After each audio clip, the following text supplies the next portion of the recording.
What's up, everybody? Welcome back to the Homie Hangout, where we help others move in excellence and Rascal Reacts. And this is all interconnected. So just rock with me for a second, right? We're gonna get to the marvelous stuff. I restarted that channel. Why did I restart the channel? Because recently on the Homie Hangout, I did videos about this dude Pocho and about his predatory behavior towards women and minors. And he threatened to report my channel and all this other stuff. And so I had Rascal Reacts kind of laying in the cuts. I hadn't done content over there for months, up until this week. And I thought, well, let me restart this just in case he's successful at knocking down the homie hangout for a little bit. I have another avenue to come on here and kind of do my thing and chop it up with you guys, right? So Rascal Reacts is back. If you were subscribed to that channel before, but you haven't gotten the notifications from videos I've dropped this week, maybe go there, unsubscribe, resubscribe, and hopefully that kind of fixes it. But stay tuned. I'll have a video coming up on that channel later on today. Also, but this one I wanted to put on the Homie Hangout because it is the larger channel and the larger audience, and I think that this topic deserves that, right? So what is this topic? Marvelous. Well, first, real quick, why did I speak on Pocho? Right, and this all ties in together. Why did I initially do videos about Pocho and his predatory behavior? Right. And I'm curious if maybe American Cholo is going to do content about Pocho because he was on American Cholo's podcast in the past and he has spoke positively about him. I'm not the one that pulled this dude's cover, right? I heard this information, at least to upstate point of view. EBK, a lot of people did videos, but really it's the women, right? The folks that have been harmed by him has been a rising drumbeat from up and down the state of California. And so I felt a responsibility to address it because I had spoken positively about Pocho before. He's been on the channel. I have been associated with him, right? And so I'm not associated with that behavior. I don't condone that behavior. And I wanted to make very clear where I stood on that. So my track record for addressing dudes that have predatory stuff with women and minors is solid and is consistent, and it will remain that way. Whether I know the person or not, whether I like the person or not, I'm not just like cruising Megan Law to go do profiles about people. But if something crosses my path, or if I learn of something and it's an internet person, right, then yeah, for sure. And my position on predatory behavior has not changed, and it won't change. What Marvelous did is wrong, and we're gonna get to that, right? But so I'm sitting here the other night. Like I said, I haven't done content on the Homie Hangout in a few days, right? Besides a couple lives. So the other night I'm live, and I guess it's the night that all this stuff, gets aired out originally. And people are in the comments, and they're like, "Hey, are you gonna speak to the Marvelous situation? He's live right now, whatever. He had a baby with a teenager. The girl lied, or they're telling me different bits and pieces." I'm like, I have no idea about any of this.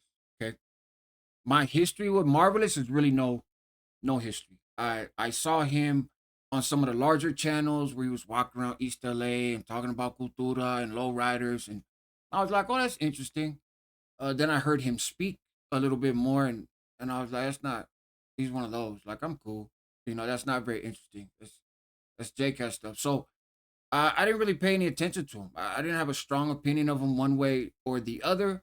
Um, he has his own beliefs and his way of viewing the world, and like that's him. Right? I really don't care. Uh, this situation I care about because I think it is wrong and it deserves some attention. You know, but so that's my history with Marvelous, right? One way or the other. Um, now, so people are in the live and they're telling me about the situation. I go back and watch. I go back and watch that 2 hour video he did with Norby's, and he had the teenage baby's mom on there, and the first at least half, but probably more of that video is all kinds of family stuff. Him, his sons, and who took whose car, and this dude's a rat, and here's my ring camera, and look at this message, and kid claims this, and mom's from here, and sleeping with, and just gossip, right? Gossip, and I want to be careful because I'm not in that whole thing. I'm gonna speak to him and the teenager, right?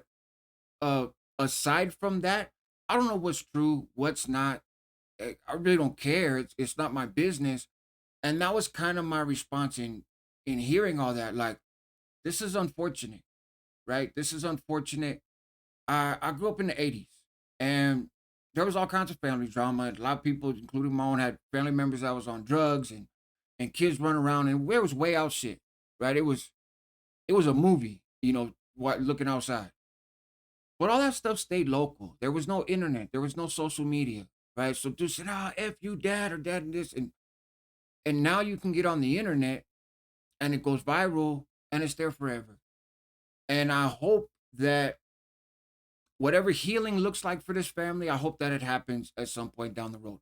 I'm not suggesting what that should be.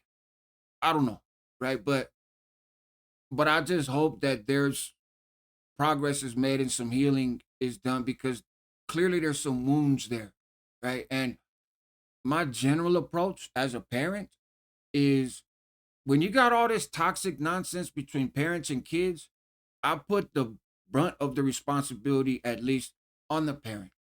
Like, you're supposed to be the responsible one. You were around first. Uh, you must have messed up somehow, right? Like, regardless of this situation or that situation, you dropped the ball along the line.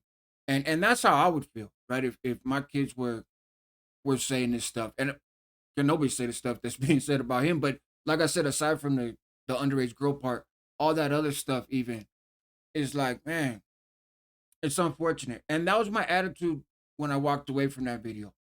And the girl and the teenager, she lied and this, okay, that's not cool either, right? But let's see how this plays out. We talked to my homeboy who's a tattoo artist. Like, I don't know.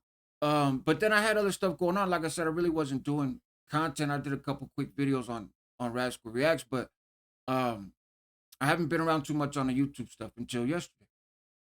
So I'm live last night, and American Cholo goes and shoots a super chat, right? $50 super chat saying, hey, 39 and 16, how come you're not speaking on it? Or how come none of the prison channels? It was some generalized statement. So here's my thoughts on this, right? First of all, in that live, prior to him coming on, when the live first started, people were asking about the Marvelous situation. And I said, hey, I'm going to speak on that tomorrow. Tomorrow, I'm going to drop a video on the Homie Hangout that sits out of pocket. I do have some thoughts about it. And stay tuned. I will do a video. And had kind of shared what my thoughts were. I was live for a couple hours. So it was much later when American Cholo comes on and drops a super chat. And I was like, I mean, I appreciate that you're here a little bit late, because maybe he wouldn't have shot the $50 if he heard what I said originally. But I'm gonna do the video regardless. But it's interesting to me, and I think it's worth pointing out. So I don't have much of a history with American Cholo either, right? I like some of his early content, um, and then he kind of switched gears, and I couldn't really follow along, right? And sort of backed away. When the whole thing happened with No Jumper, right, and Poetic Flacco edited parts of American Cholo's videos to make him sound hella racist. I had come out and said, like, that's just foul, right? It's out of pocket. If you want to be critical of somebody, be critical of the truth, but don't manufacture shit to go after them. So I don't want to say I stuck up for him, but I believe that how he was treated in that situation was wrong. And I just addressed it because everybody else was addressing.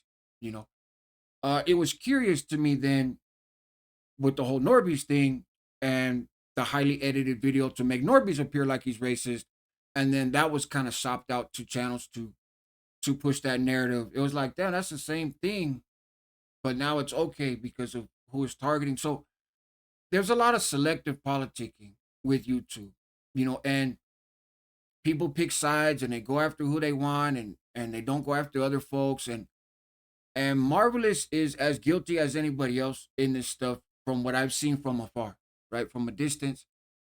He had something to do with the whole fake paperwork thing on American Cholo.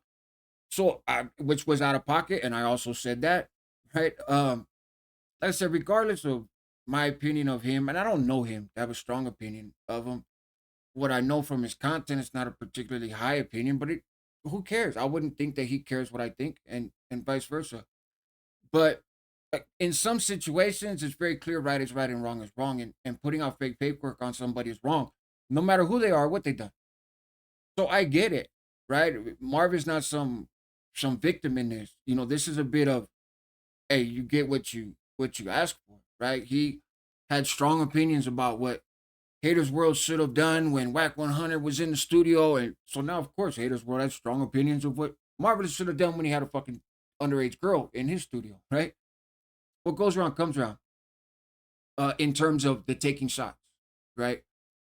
And I think that can sometimes, though, water down what's really being addressed, water down the real issue, right? The real issue here is, I think Marvelous was predatory towards this girl, right?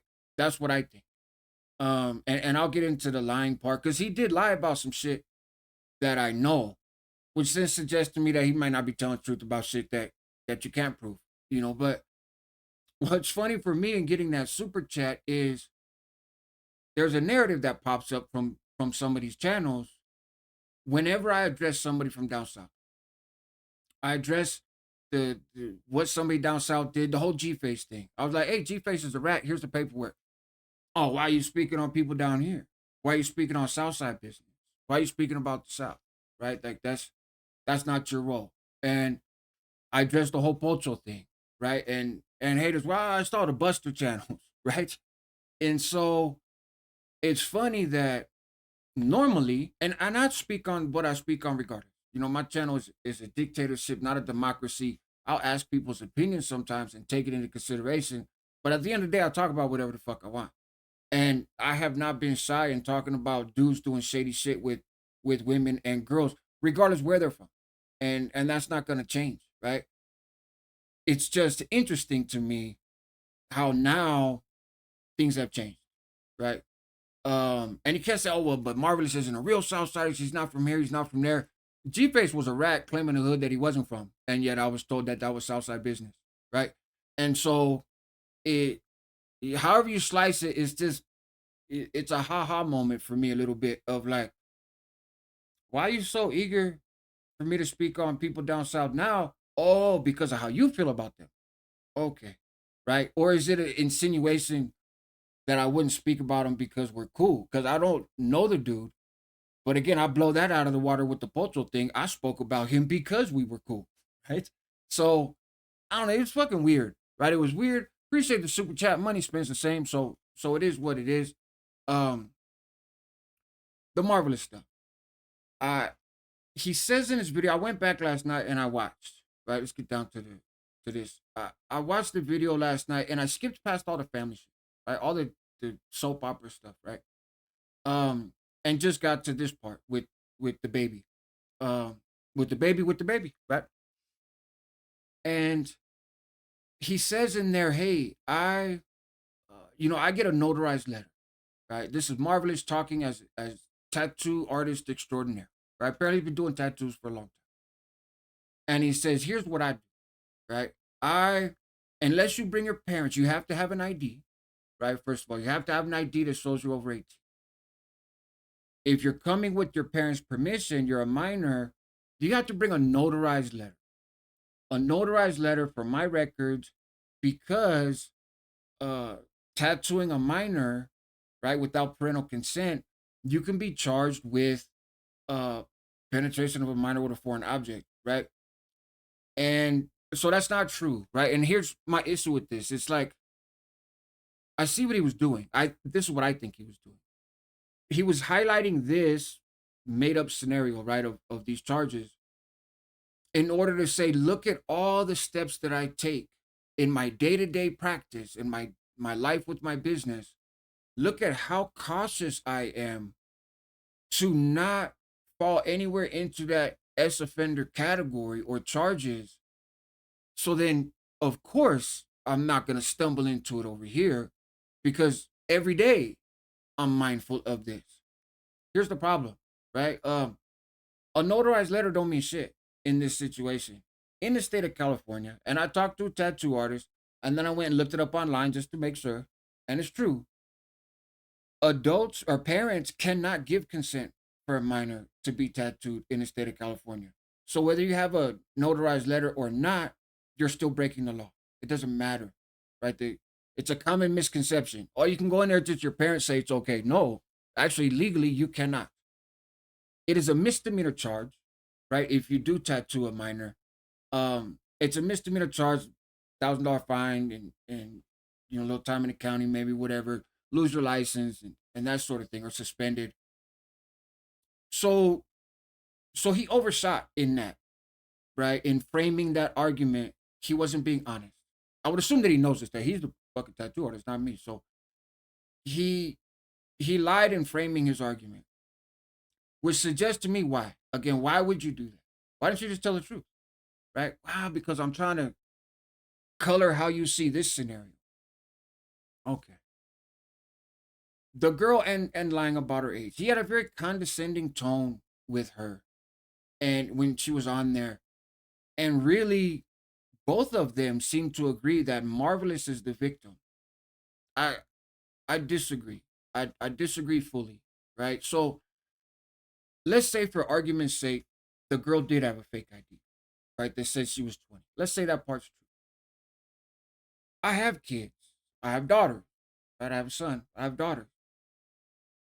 One of my daughters is going to be 16 years old in April. Okay. My lady has daughters that are in their 20s. Right. That I'm very close to. But my oldest biological child is going to be 16 soon. I don't care how much she spends at Sephora. I don't care how she dresses. I don't care what she shows you. You, as an adult, right? There's no way that you're going to convince me, as a 30 some odd 40-year-old man, right? That you think that she's 20. Unless you want to believe it. Unless it's to your advantage to kind of like, okay, wink, wink, nod, nod, I'll go along with it. There's no way that you would sincerely say that. And in particular, that's like walking down the street type shit. But in this case, apparently there's multiple tattoo sessions, right, with the girl, and this according to them. So let's assume they're telling the truth about this. Uh, she had gone by and sat and watched her sister get tatted. She already had a tattoo. Then she makes an appointment. She shows up a few times. There's a few sessions. Then they start texting. One thing leads to another. So you're sitting close with the girl, right? I don't know where on her body the tattoo is. I don't want to know. It doesn't matter. But you're not like across the room. You're up close and personal. You're tattooing on her. Well lit situation. You're fucking tattooing, right? And you're talking to her, I'm assuming. Right? I'm guessing they don't just sit there like completely silent and then all of a sudden, hey, what's up? Let's take our clothes off. Right? So you're talking to her. In nowhere in that situation did you get the idea like, man, I don't think she's 20. She sounds young. Um, I don't believe it. Right? I've worked with young folks, I've worked with teenagers and young adults, male and female, predominantly guys, right? But I've been around those spaces, right? And like I said, I have kids, and their friends come around and that kind of stuff. There's no fucking way, Holmes. There's no way. Right? It's that you have extended conversations and you're up close and personal and touching the body of somebody who is 16, right? She's 16 years old. And you're not like, oh, I think she's 18. She's 20. There's a 4-year age gap there. And a very influential 4 years. Right? A lot of changes happened during those 4 years between 16 and 20 years old. I don't buy it. I just don't buy it. And he has kids, and I think it's bullshit. Maybe she had the ID and showed him, but he believed that ID because it was to his advantage in the moment to believe that ID, if there even was one. And that gets to the other point, right? Of So let's say she is 20. I still think that's predatory behavior if she was. We know that she wasn't. I'm not saying that. But 16, 20, there's a huge age gap there. And why at 39, 40 years old, right? I'm 47, I'm pushing 48. How at 40 years old do you even have anything in common with a 16-year-old or a 20-year-old, if that's what you believed that she was, right? To me, that is also predatory. And the whole idea was she, this is what she wanted. As an adult and as a man, you decide who you get down with. And just because somebody wants it doesn't mean that you're obligated to give it to them. Right. And again, I see that as predatory when there's that huge age gap. Why? It reminds me when I came home from prison and I seen older dudes, like dudes around my age, that were hanging out with all the youngsters. And I actually had a dude tell a fucking story right in front of me. Tell a war story about back in the days. It was my story. It was a situation that I was personally involved in. They were nowhere near. But they've been telling all these made up stories for so long to these kids because the kids didn't know any better.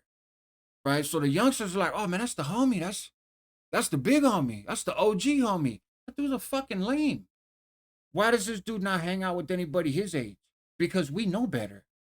Because you can't run that drag. Because when you tell that bullshit story, probably I was there and I can call you on it. These kids don't know any better. So you have to be around younger folks. That's your audience because people your age see through your bullshit. I say that to say I think it's similar with older dudes and younger girls, right? Maybe she's looking and she sees the tattoos and she hears how he talks, and it's a little bit different than how people her age talk. And so maybe she is fascinated with it. Oh man, this guy, man, that's the homie, that's the this, that's the that, right? Whatever she thinks of him.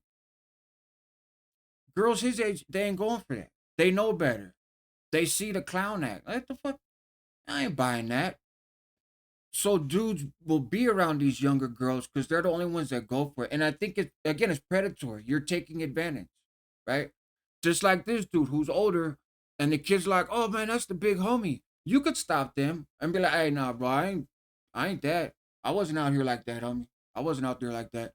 But instead, no, they're like, "Oh my god, they called me the big homie. Let me go dressed up and find a red belt and do like to feed into that." That's weirdo shit, man. That's creep stuff. And in the case of getting physical, in this case, it's way out of pocket. It's way out of line.